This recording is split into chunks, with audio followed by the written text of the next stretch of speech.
Aparentemente fue uno de los mayores logros de la historia, la desaparición de un barco entero. Para asombro de los espectadores, no solo era indetectable para el radar, sino invisible también ópticamente. Según la leyenda, el experimento fue un gran éxito, pero tuvo un intolerable coste en vidas humanas. Los hombres quedaron molecularmente enganchados al barco, unidos con el barco cuando se teletransportó. Estos se habían vuelto locos, se habían quemado o se habían vuelto invisibles. A esos tripulantes les pasaron cosas horribles.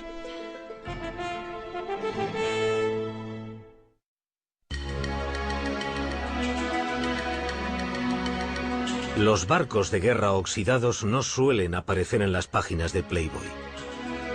Aún así, entre los desnudos de la edición griega de 1996 hay fotos de un barco llamado Leone.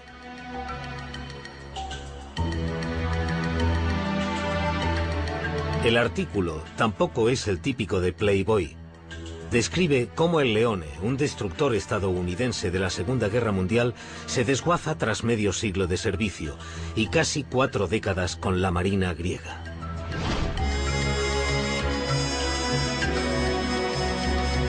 Pero es que este no es un buque de guerra normal. El buque que los griegos llaman Leone tiene un pasado legendario. Hace mucho tiempo se lo conocía como el USS Eldridge, en la época en la que supuestamente fue objeto de un audaz experimento de teletransporte e invisibilidad.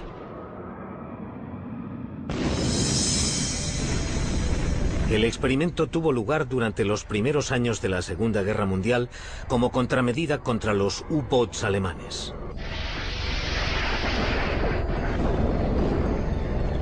Los convoys aliados eran un salvavidas. Traían hombres, productos y armas en el momento de mayor necesidad, pero eran lentos y problemáticos y a menudo estaban fabricados con piezas de barcos viejos y decrépitos. Los barcos que los protegían estaban por detrás de los submarinos enemigos, ya que tenían mayores ángulos de rotación. Un U-boat podía maniobrar mucho mejor que un destructor, meterse en el convoy y centrarse en un objetivo sin defensas.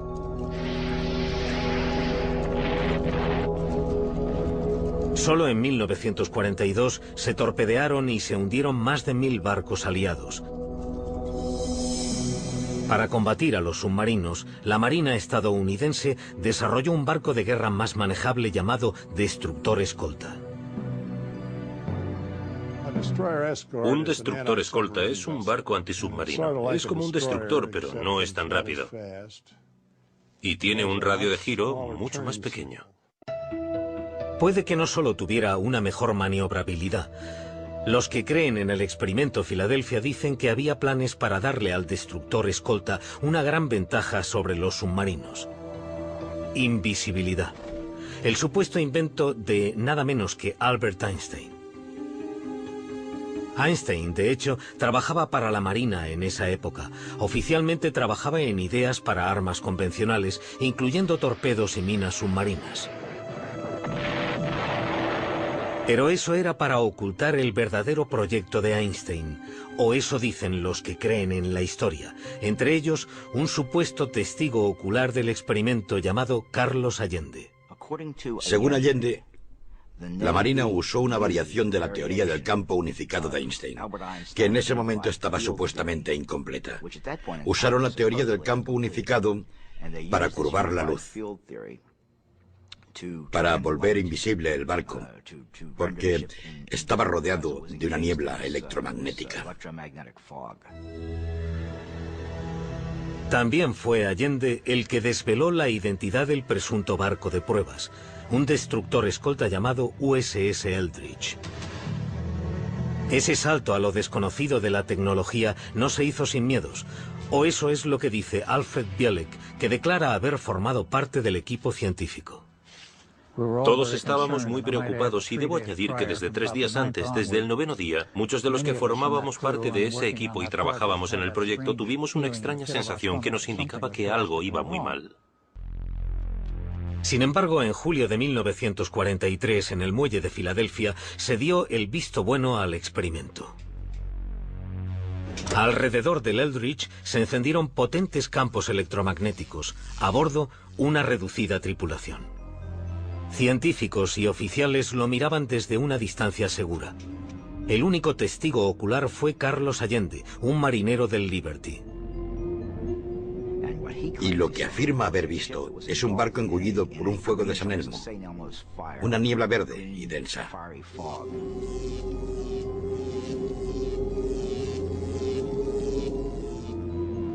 Mientras la niebla electromagnética se traga el Eldridge, se manifiestan extraños efectos ópticos. Y mientras miraba, pudo incluso meter un brazo en lo que él llamaba el terrible flujo de energía. Y el barco desapareció. Para asombro de los espectadores, no solo era indetectable para el radar, sino invisible también ópticamente. El Eldridge consiguió presuntamente la forma suprema de camuflaje, la invisibilidad. Pero entonces tuvo lugar un efecto aún más extraño: teletransporte.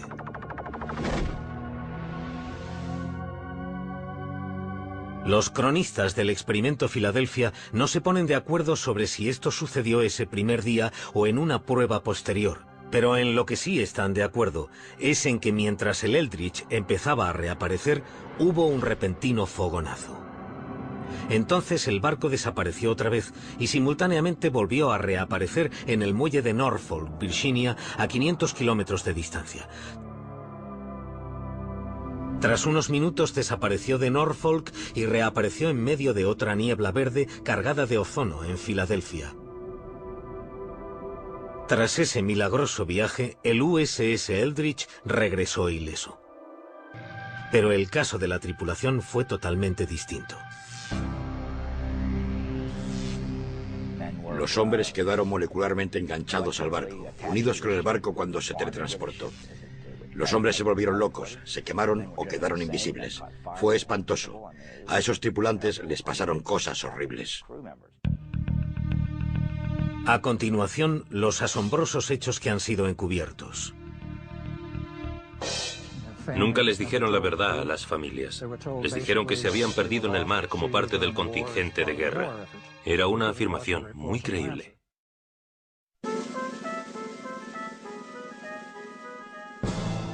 Muelle Naval de Filadelfia, verano de 1943.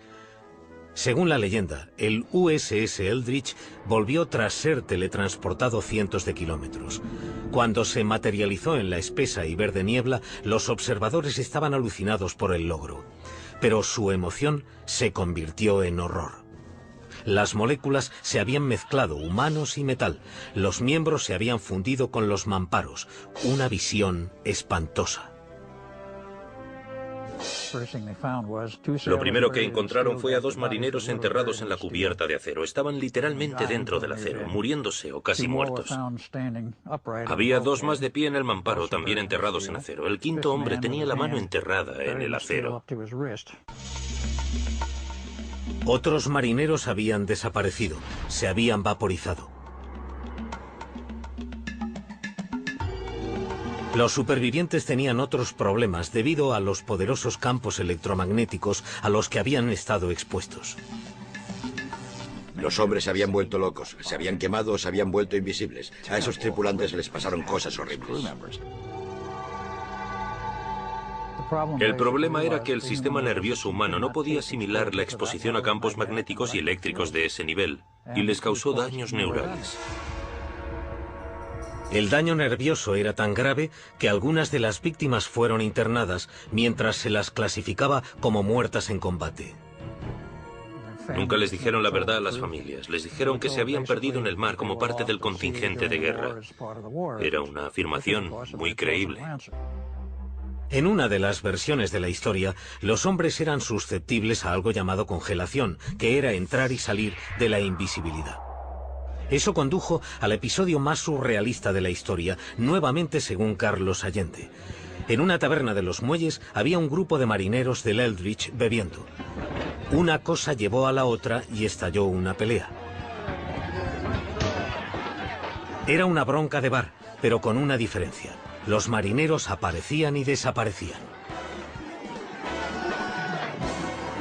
Los marineros involucrados en el altercado se volvieron invisibles. Se disiparon en el aire ante los asustados clientes y camareras. Estaban ahí y de repente habían desaparecido.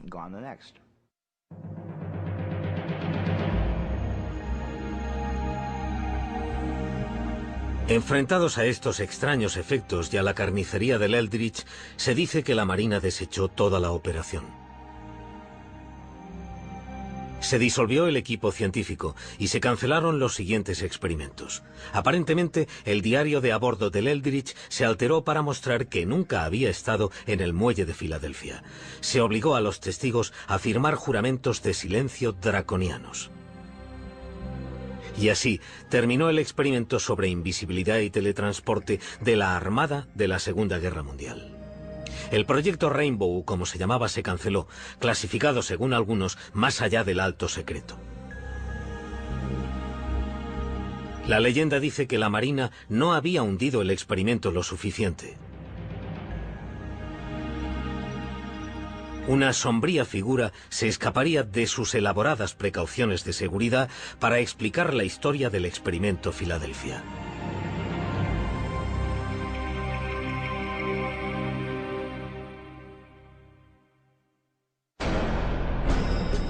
A continuación, los secretos de la Marina anotados en un libro legendario, unas revelaciones sorprendentes. Esos tres escritores resolvían todos los misterios del universo. Hablaban de modos y métodos de viaje usados por los ovnis. Hablaban sobre el comportamiento y la ética de los seres que gobernaban esas naves espaciales.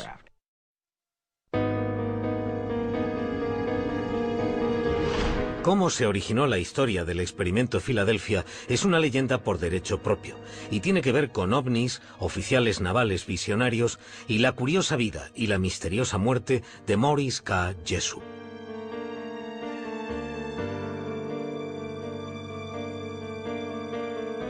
Jessup era científico y escritor, uno de los primeros investigadores de lo paranormal.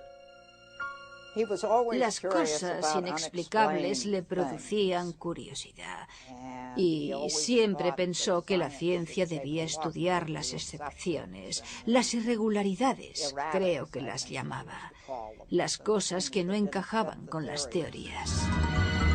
En 1955 publicó The Case for the UFO. El libro es un valiente intento por legitimizar un tema que las revistas baratas y las películas de serie B ya habían corrompido.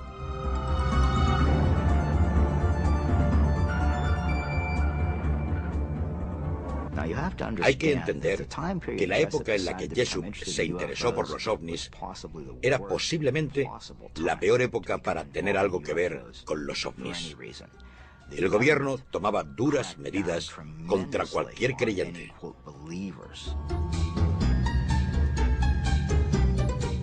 Este desprecio oficial ocultaba un interés real del gobierno. Había informes de pilotos militares acerca de objetos voladores que nadie podía explicar.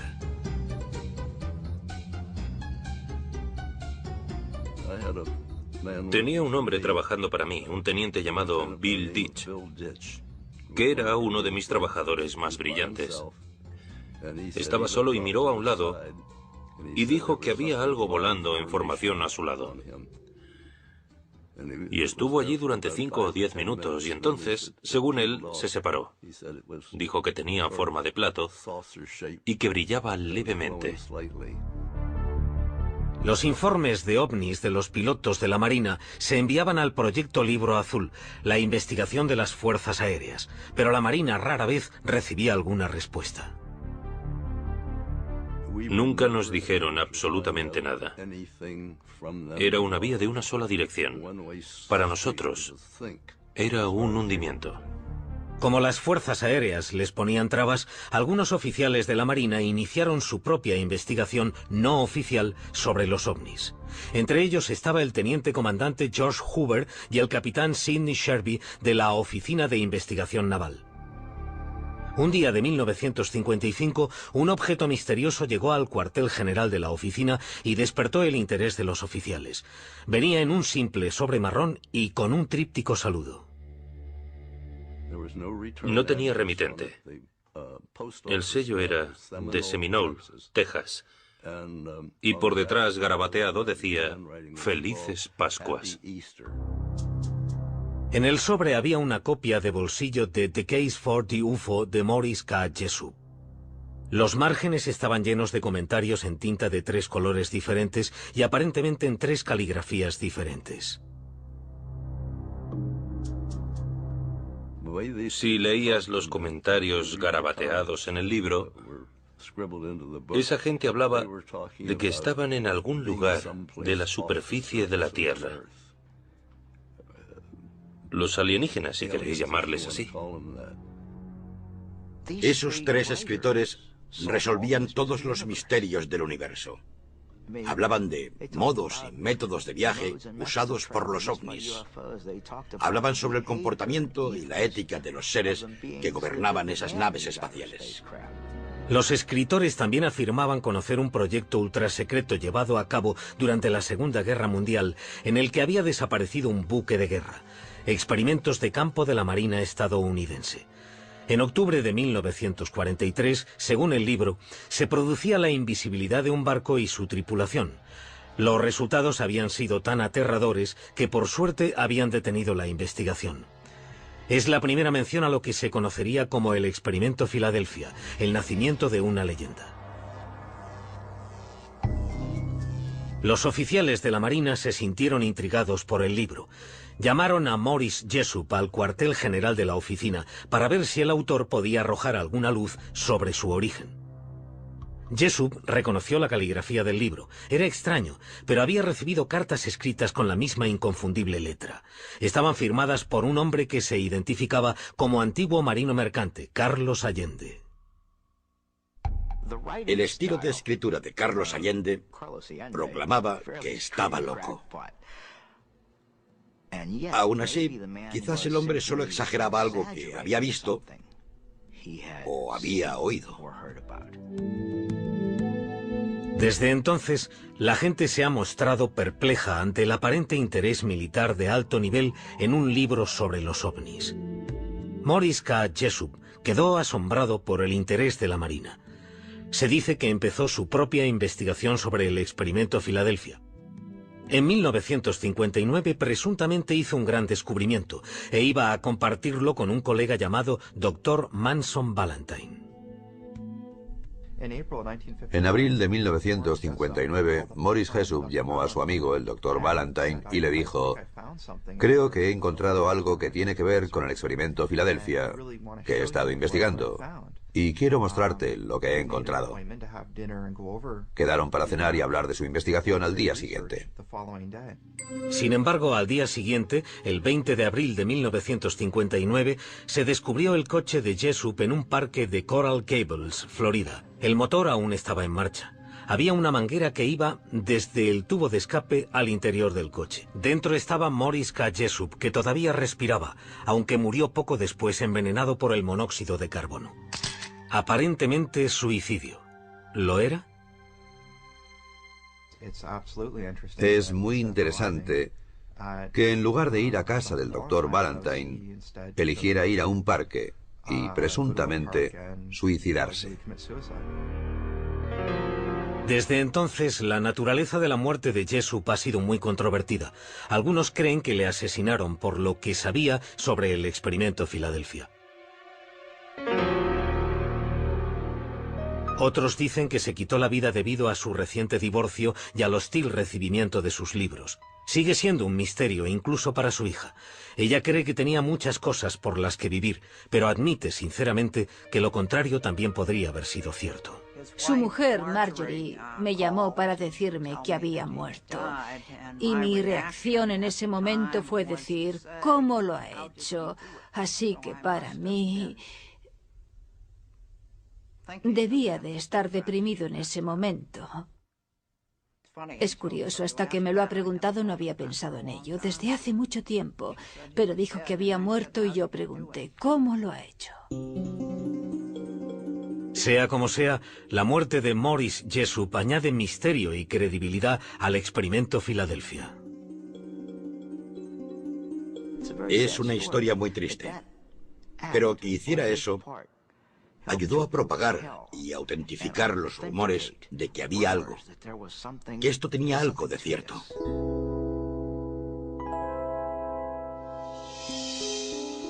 Tras la muerte de Jessup, hubo una infame reedición de su libro con todos sus extraños comentarios.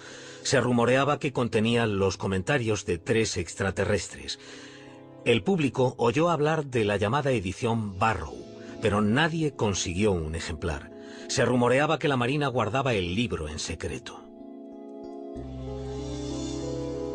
Asimismo, todo el mundo había oído hablar de Carlos Miguel Allende, pero nadie podía encontrarle.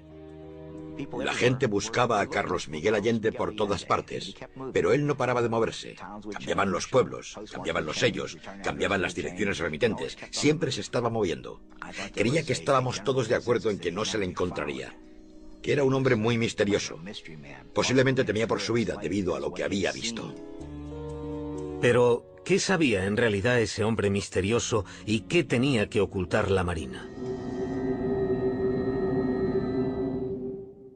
A continuación, exponemos los hechos del misterioso y accidentado experimento. Y la tripulación del USS Eldridge cuenta lo que cree que ocurrió. Yo estuve en él prácticamente todos los días y estuve en todos los viajes que hizo. Y nunca fue a Filadelfia. Los extraterrestres habían fijado su residencia en Estados Unidos, en la cultura pop, si es que aún no lo habían hecho en persona.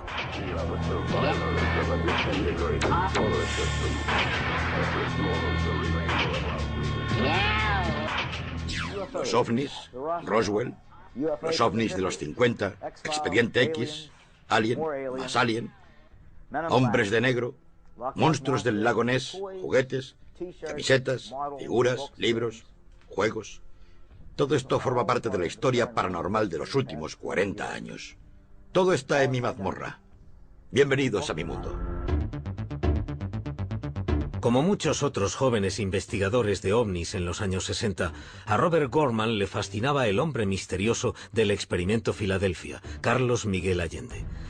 Pero a diferencia de otros cazadores de Allende, Gorman vive en New Kensington, Pensilvania, el mismo lugar desde el que Allende envió muchas de sus cartas. Pensé que si alguien podía encontrar a Allende sería yo, porque vivo en el mismo pueblo y no tengo que viajar mucho. Tendría que poder intentarlo, y a finales de los 60 lo intentaba con fuerza. Gorman y los demás tenían pocas cosas con las que trabajar. La única información sobre Allende era su número de identificación de marinero, que incluyó en sus primeras cartas. Aparecieron hombres que afirmaban ser Carlos Miguel Allende, pero eran impostores que no podían presentar documentos de la Marina. Durante los años 60, su fama clandestina creció. Se creía que la Marina tenía un interés secreto en un libro que les habían enviado anónimamente por correo unos seres desconocidos. Un artículo de la revista Saga de finales del 67 y 2 novelas de bolsillo del 68 supusieron el nacimiento del misterio Allende Jessup en la mente del tipo normal y corriente, de a pie. Alrededor de Carlos Allende creció una considerable industria casera. Todo el mundo parecía llenarse los bolsillos, excepto el propio Allende, que también respondía al nombre de Carl Allen. Carl Allen al final se enfadó y se amargó bastante porque todo el mundo hacía dinero con el experimento Filadelfia. Todos los editores publicaban y vendían libros. Todo el mundo publicaba en sus libros las cartas que él le había escrito a Morris Jessup. Todo el mundo parecía estar haciendo dinero con esa historia, menos la persona que se la había inventado, Carl Allen. Así que en el verano del 69, Carl M. Allen, con una copia de la edición Barrow en la mano, entró en el cuartel general de la Oficina de Investigación Naval y confesó que todo aquello era una broma de mal gusto. Dijo que eran las mentiras más delirantes que había escrito nunca. Su confesión fue el segundo gran golpe que recibió el movimiento OVNI en un año. A principios de 1969, las fuerzas aéreas dejaron oficialmente de suministrar fondos para las investigaciones de lo paranormal. Dijeron que los ovnis no existían. Cerraron filas con la Marina, que había abandonado su búsqueda no oficial de extraños objetos voladores. El estudio de los ovnis no solo perdió su legitimidad en el gobierno, sino también a su chico de bandera, el supuesto extraterrestre Carlos Allende. Pero de ningún modo significó el final de la leyenda del experimento Filadelfia. En 1975, el Triángulo de las Bermudas de Charles Berlitz se convirtió en una sensacional editorial. Entre los informes sobre barcos y aviones desaparecidos estaba la historia del experimento del barco invisible de la Segunda Guerra Mundial.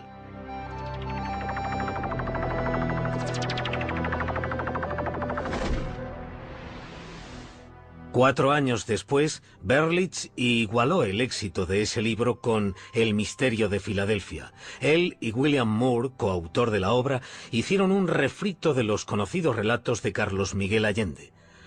Oportunamente, Allende se retractó de su confesión y volvió a predicar el evangelio del experimento de invisibilidad. Allende reveló por primera vez a William Moore la identidad del barco de pruebas, DE-173, el USS Eldridge. Los autores hablaron con miembros de la tripulación del Eldridge, pero las entrevistas no corroboraron el experimento. Yo estuve en él prácticamente todos los días y estuve en todos los viajes que hizo. Y nunca fue a Filadelfia. Si hubiera habido cualquier cotilleo, yo lo habría sabido, y no hubo ningún cotilleo sobre nada ultrasecreto en nuestro barco.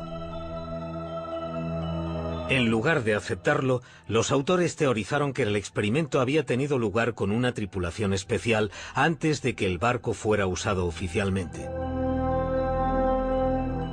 Esta explicación también es discutida por miembros de la tripulación que dicen que estuvieron con el Eldridge desde su construcción hasta el combate. Algunos de los miembros de nuestra tripulación estaban en Newark, Port Newark, en el edificio federal de navegación. Estaban allí mientras se ensamblaba el barco para enterarse de todos sus entresijos, y zarparon con el Eldridge.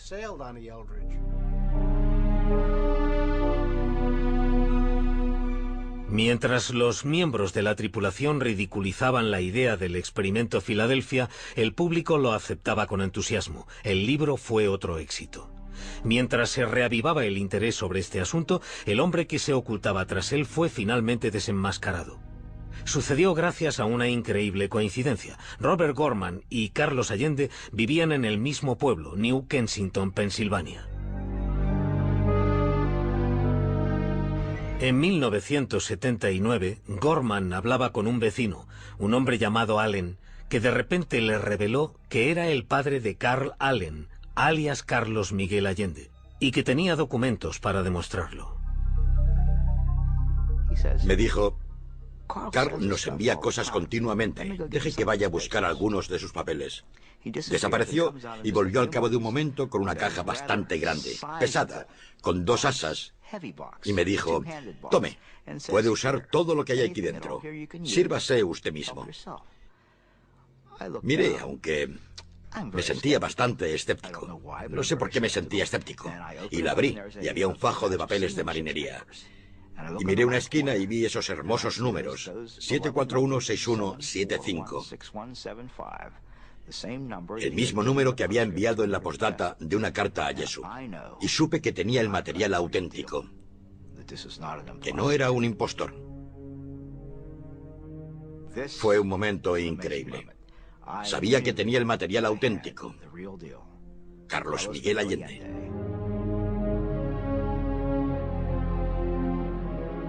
El material auténtico resultó ser bastante diferente a la leyenda del señor Allende. Su verdadero nombre era Carl Meredith Allen y había nacido en esta casa de Springdale, Pensilvania, en 1925. Lo primero que me viene a la mente sobre Carl Allen, mi hermano mayor, es que era muy inteligente. Pero no muy listo, no sé si me entienden. Tras una prueba de inteligencia, tuvo el segundo coeficiente intelectual más alto del condado, pero suspendió en el colegio. Aunque era un mal estudiante, era un lector voraz, con la excéntrica costumbre de anotar casi todo lo que leía. Tachaba lo que el autor había escrito y ponía su propia anécdota en el margen. Y creo que lo hacía porque no había aprendido a escribir.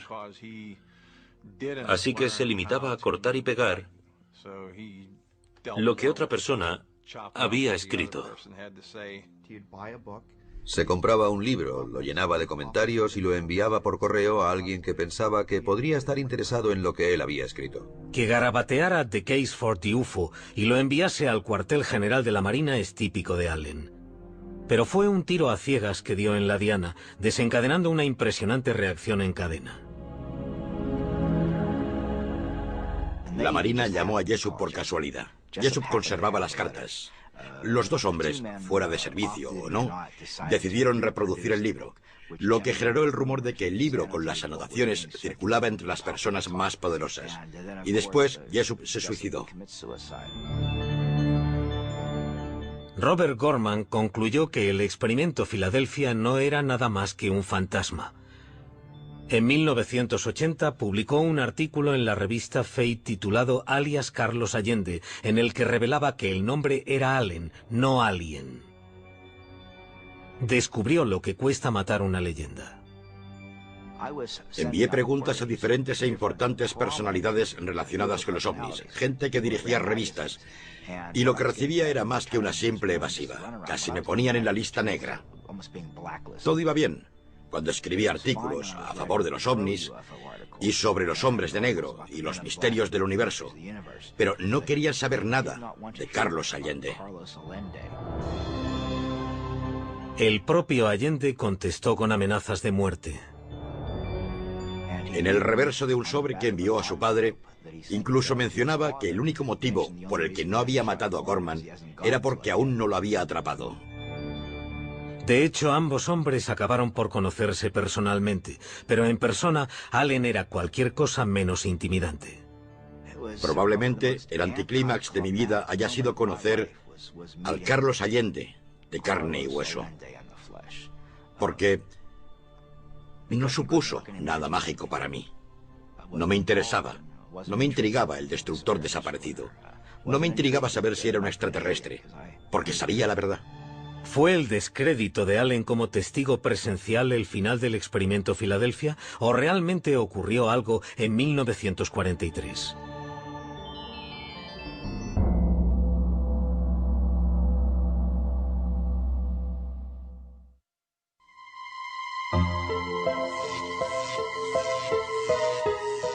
A continuación, lo que dijo la Marina y cómo se desvaneció la leyenda del barco desaparecido. Nos pareció que lo que esos chicos decían sobre volver invisible un barco era hablar por hablar. Verano de 1996, 53 años después de haber estado supuestamente involucrado en un experimento sobre la invisibilidad, el USS Eldridge vuelve a desaparecer. Desde 1955, el buque de guerra ha servido en la Marina griega bajo un nombre nuevo, el Leone. Pero los oficiales griegos no saben dónde está. Les avergüenza contarle a un periodista de Playboy que le han perdido la pista a un barco de 1.200 toneladas. El Eldridge, también conocido como Leone, pronto aparece en un depósito de rescate de Creta. Su más reciente desaparición se ha debido a un error burocrático, no a un experimento ultrasecreto. Su última aparición es en la revista Playboy antes de que lo desguacen con sopletes y lo vendan como chatarra. ¿Pero qué tienen de ciertos los rumores sobre un experimento ultrasecreto durante la Segunda Guerra Mundial? En esa época había la tecnología necesaria para volver algo ópticamente invisible. ¿Encontraron la manera de teletransportar un objeto de un sitio a otro instantáneamente? A principios de los años 40, en cierto modo se habían puesto en marcha técnicas de invisibilidad. Iban desde simples pantallas de humo a un ingenioso plan para camuflar los aviones que en clave se llamaba Yehoti. Proyecto Yehoti. Se equipan dos aviones con faros sellados en las alas para iluminar la silueta del avión a cielo abierto. Tuvo un relativo éxito. La Marina consideró todas las opciones para esconder sus barcos de los submarinos que los rondaban, incluso el truco de un mago llamado Joseph Dunninger. El señor Daninger, para obtener más publicidad, dijo que podía hacer invisibles los barcos de guerra. Convocó una conferencia de prensa para demostrarlo. Y dijo que, bueno, no tenía un barco de guerra y que, por supuesto, no cabría en una sala de hotel. Así que haría desaparecer una foto. Y lo hizo. Hizo desaparecer la foto del barco de guerra. Los militares se enteraron y fueron a verle. Y le obligaron a decir que no, que realmente no tenía ningún modo de hacer invisibles en los barcos de guerra. Pero mencionó que había un par de técnicas que le rondaban por la cabeza que podrían hacerlos un poco más difíciles de ver. Lo que les dijo se mantuvo en secreto, y Daninger se lo llevó a la tumba. Otra práctica naval pudo alimentar la fábrica de rumores, una técnica para esconder a los barcos de las minas magnéticas llamada desmagnetización. La desmagnetización es un método en el que se ponen cables en el casco de un barco para hacerlo invisible a las minas magnéticas. Siempre sabíamos que iba a haber desmagnetización, porque recogían todos los relojes. Cualquier cosa que dijera la hora, lo recogían todo, y lo dejaban en tierra para que el campo magnético no estropeara los relojes. Durante la Segunda Guerra Mundial, la Marina tenía una zona de pruebas poco conocida en Chesapeake Bay. Cualquier buque de guerra equipado con un equipo desmagnetizador les habría visitado. Y cuando un barco tenía un equipo de desmagnetización, se usaba en esa zona para ver si hacía contacto con alguno de los puntos de control o no. Y cuando pasaba y no dejaba ninguna señal, se consideraba que el equipo de desmagnetización funcionaba y se dejaba marchar el barco. La Marina sostiene que la fuente original de la leyenda del barco desaparecido fue una exageración del proceso de desmagnetización. Nos pareció que lo que esos chicos decían sobre volver invisible un barco era hablar por hablar. Y la invisibilidad de la que hablaban era la invisibilidad magnética para la desmagnetización. En cuanto a los rumores de teletransporte, algunos trabajos modernos en ese campo nos dan un poco de perspectiva. Por ejemplo, en Caltech, en Pasadena, sobre una mesa que flota sobre un cojín de aire. Disparando un rayo láser a través de un laberinto de espejos, los científicos producen un efecto llamado teletransporte cuántico. Es la realización en miniatura de algo sacado de Star Trek. Es algo tan fantástico en este momento, científicamente hablando, que está casi en el campo de la ciencia ficción. Sin embargo, los científicos solo han conseguido teletransportar partículas subatómicas llamadas fotones. Lo que no prevén es la manera de teletransportar cualquier objeto sólido, y mucho menos un buque de guerra de 1.200 toneladas.